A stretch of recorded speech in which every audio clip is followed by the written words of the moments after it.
The rain wasn't poetic.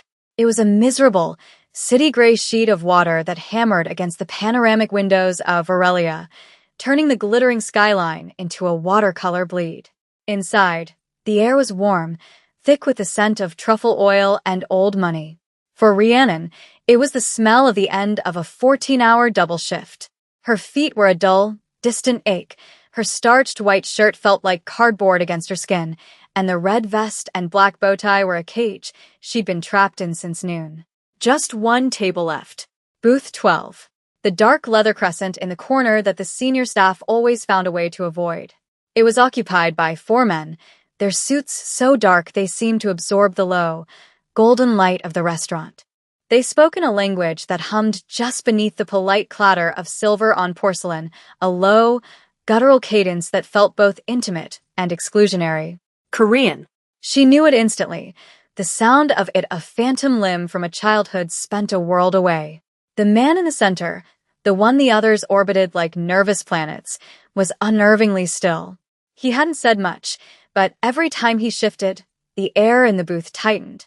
His hair was black, shot through with surprising threads of silver at the temples that belied the unlined severity of his face.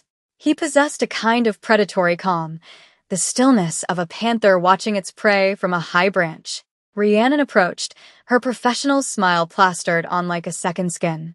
She was a ghost, an extension of the restaurant's decor, and that was how she liked it. She moved with an economy born of exhaustion, clearing plates, refilling water glasses, her presence meant to be felt but not seen. She didn't make eye contact. She just wanted to get this done, clock out, and walk the 7 rainy blocks to her tiny apartment.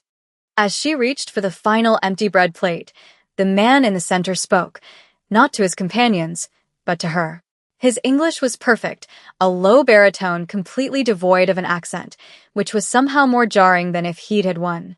"You work very hard," it wasn't a question. It was an observation, cool and analytical. The other men fell silent, their attentions snapping to her. Rhiannon felt a prickle of unease. "It's the job, sir," she said, her voice a practiced, neutral murmur. He smiled, but it didn't touch his eyes. They were dark, flat, like polished river stones. He gestured to the briefcase on the seat beside him. One of his men opened it. Inside, neat stacks of $100 bills were packed tight. It was an impossible amount of money, more than she'd ever seen outside of a movie. The man, this quiet, dangerous man who was clearly a very powerful mafia boss from the way the others deferred to him, reached in and pulled out 5 thick, paper-banded stacks. He fanned them out on the table like a hand of cards. $500,000, he said, his voice dropping to a conspiratorial whisper that was more menacing than a shout. "I will give this to you, right now, if you can say a single, complete sentence to me in my own language." His men chuckled, a low, rumbling sound. It was a game.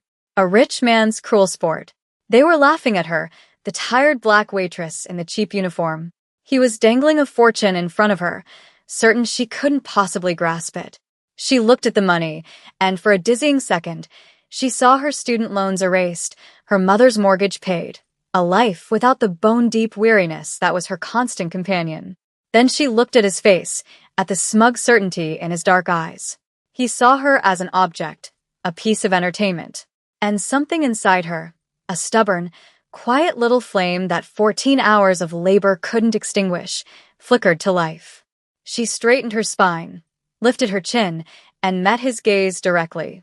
"Your money is an insult," she said, her voice clear and steady, her Korean formal and unnervingly fluent. "And you are boring me. Please excuse me." Mignon frosse. The world, which had always moved according to his will, obeying the silent laws of fear and power he dictated, simply stopped. The air in the booth became thick, heavy, unbreathable. His men, who had been chuckling a moment before, were now statues, their faces slack with disbelief. The sound of the woman's voice echoed in the sudden, ringing silence. It wasn't just that she spoke the language, it was how she spoke it. The pronunciation was flawless, the grammar precise, the honorifics perfectly applied. It was the Korean of a diplomat or a scholar, not the broken phrases of a tourist. And the words themselves, they were a clean, sharp slap. An insult. "You're boring me." No one had spoken to him like that in 20 years.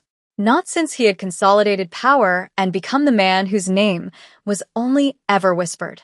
He watched her turn and walk away, her back straight, her movements unhurried. She did not look back. He saw the name stitched in red thread on her vest, Rhiannon.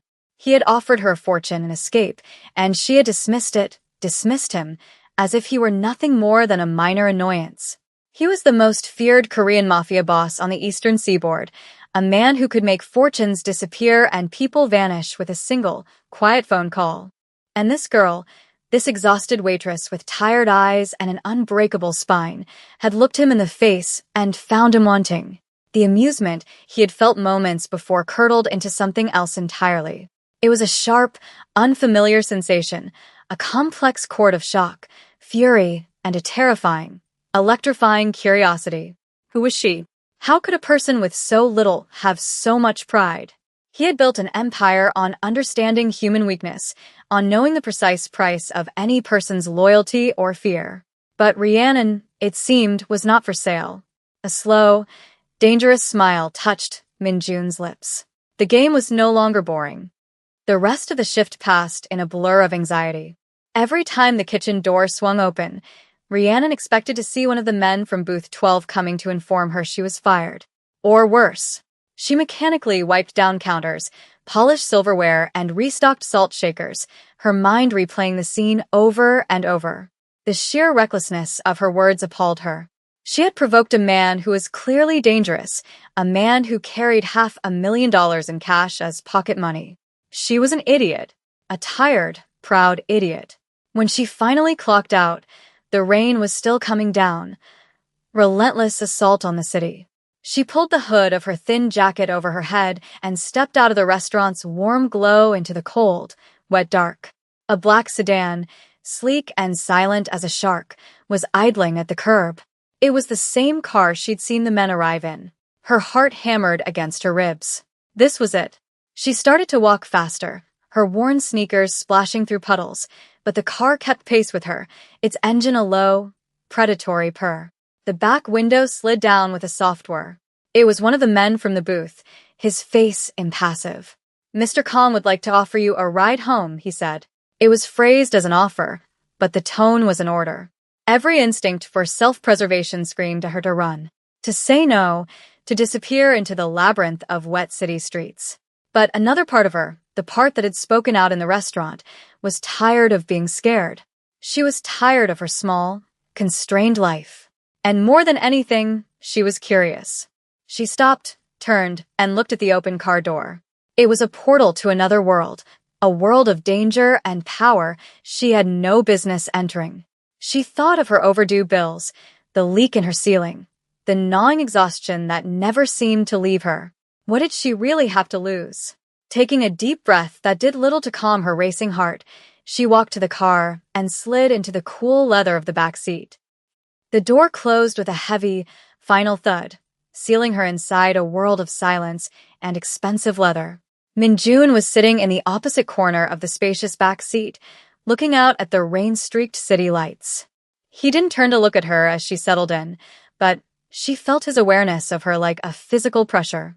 The car pulled smoothly away from the curb, the city noise muted to a distant hum. The silence stretched, thick and charged.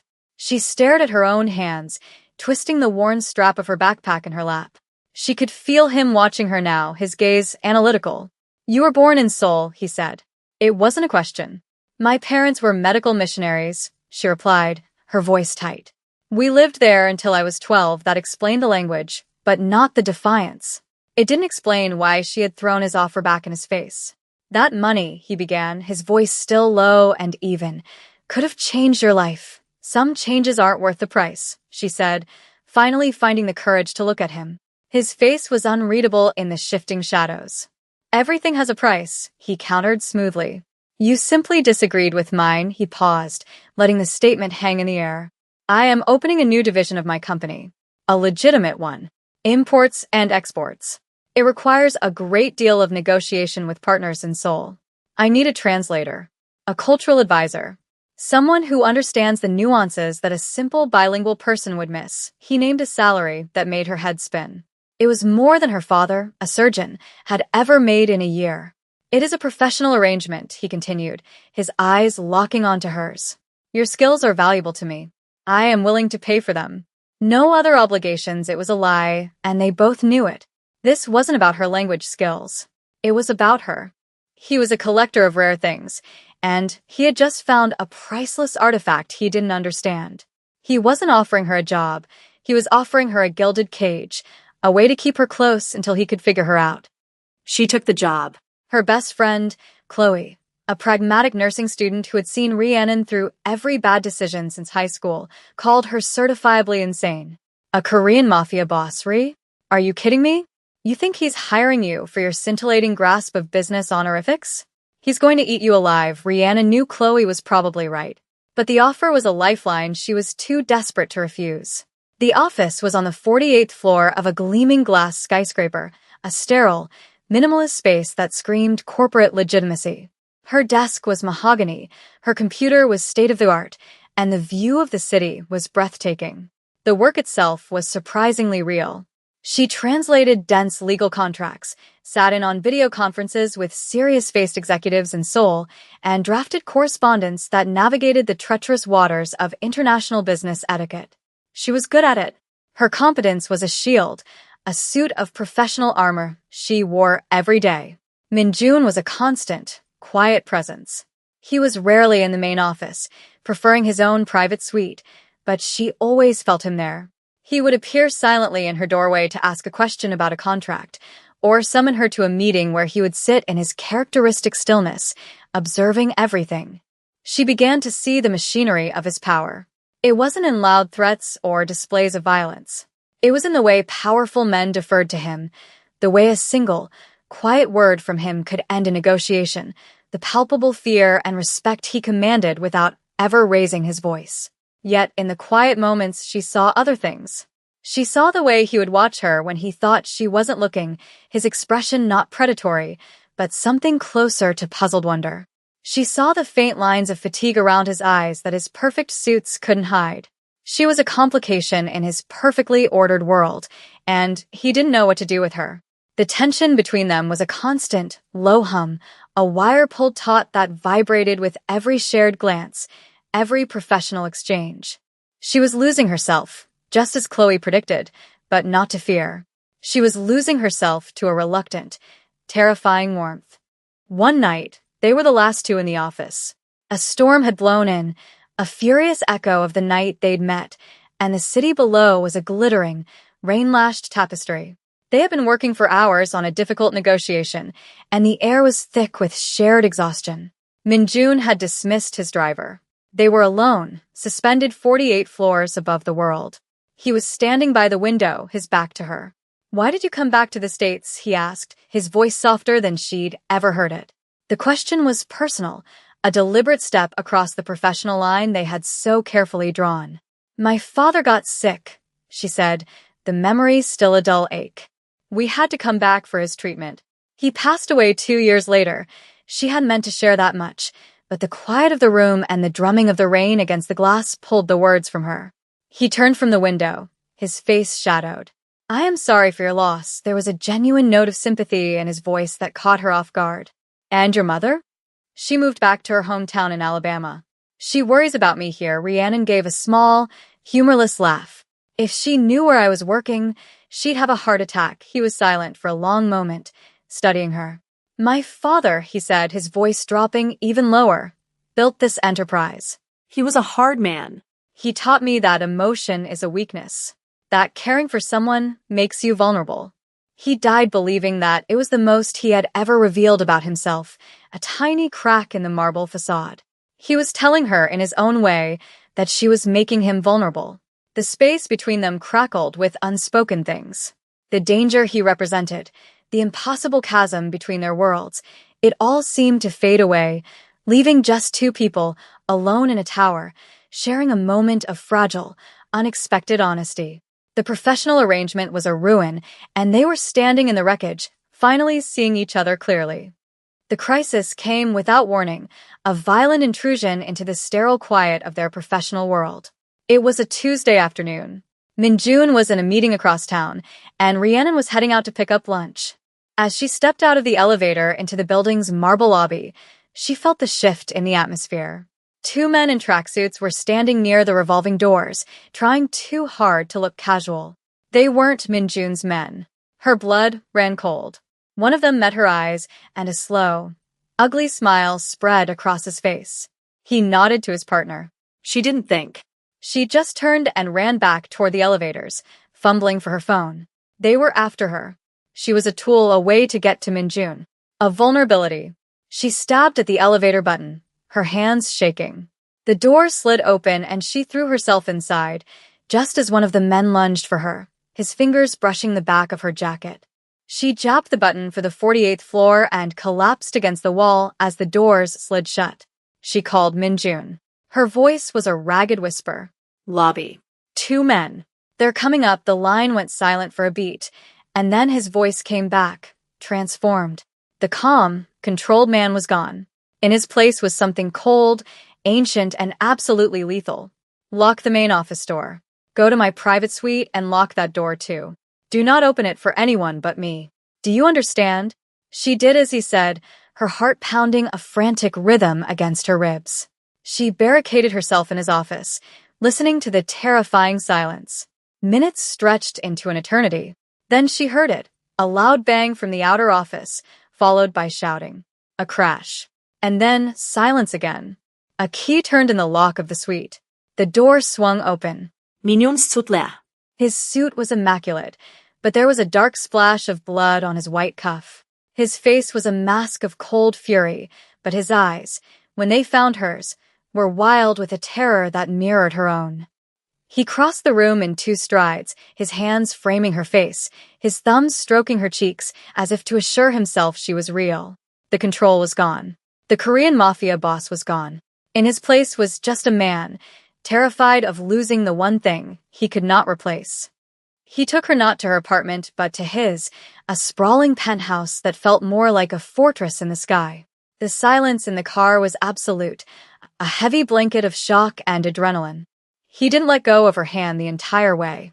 Once inside, he led her to a massive bathroom of black marble and chrome, his movements still tight with a barely suppressed violence. There was a thin, shallow scratch on her forearm from where the man's fingers had grazed her jacket. It was nothing, but he treated it like a mortal wound. He gently cleaned the scrape with an antiseptic wipe, his touch surprisingly tender.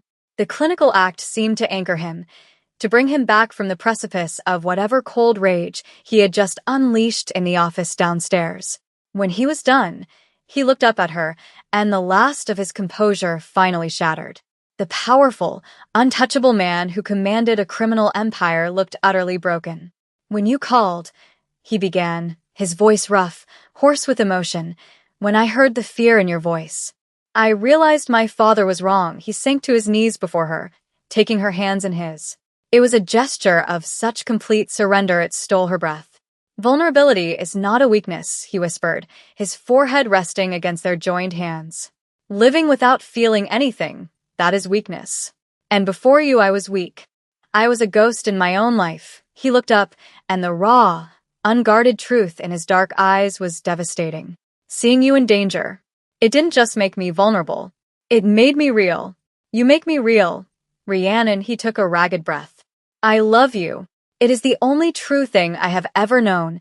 The confession hung in the silent, sterile room, more powerful than any threat, more valuable than any amount of money. The great and terrible Minjun, the Korean Mafia boss, was undone. Not by a rival or a bullet, but by a quiet waitress who had refused to be bought. Rhiannon looked down at the man kneeling before her. This was the man Chloe had warned her about, the man whose world was built on fear and shadow. He was danger and violence and 100 things she should run from. But he was also the man who had shown her a sliver of his past in a rain-lashed office, the man whose carefully constructed world she had somehow cracked open just by being herself. She thought of her old life, a life defined by the relentless grind of exhaustion and debt. It was a safe life, a small life. This life, with him, was anything but safe. It was a tightrope walk over a terrifying abyss. But here, In this moment, with his defenses stripped away and his heart laid bare, she felt a profound sense of coming home. This complicated, dangerous man saw her, not as a waitress, not as a translator, but as the one true thing in his life. And in his vulnerability, she found her own strength. She reached out, her fingers tracing the line of his jaw, the harsh planes of his face softening under her touch. She didn't need to say the words. He could see the answer in her eyes. The fear was still there, a cold knot in her stomach, but it was overshadowed by something far greater, a deep, quiet certainty. This was her choice. This was her life now. He rose slowly to his feet, his eyes never leaving hers. He held her face in his hands, as he had in the office, but this time there was no terror, only a fragile, wondering hope. "Be my wife, Rhiannon," he said, his voice thick with unshed tears. "Be the anchor in my storm." She didn't answer with words. She leaned in and pressed her lips to his, a silent vow, a commitment made not in a church, but here, in the aftermath of violence, in a fortress in the sky. It was a fragile beginning, a promise of a life that would always be lived on the edge. But as he held her, she knew, with a certainty that calmed her trembling soul, that she would never be alone in the dark again.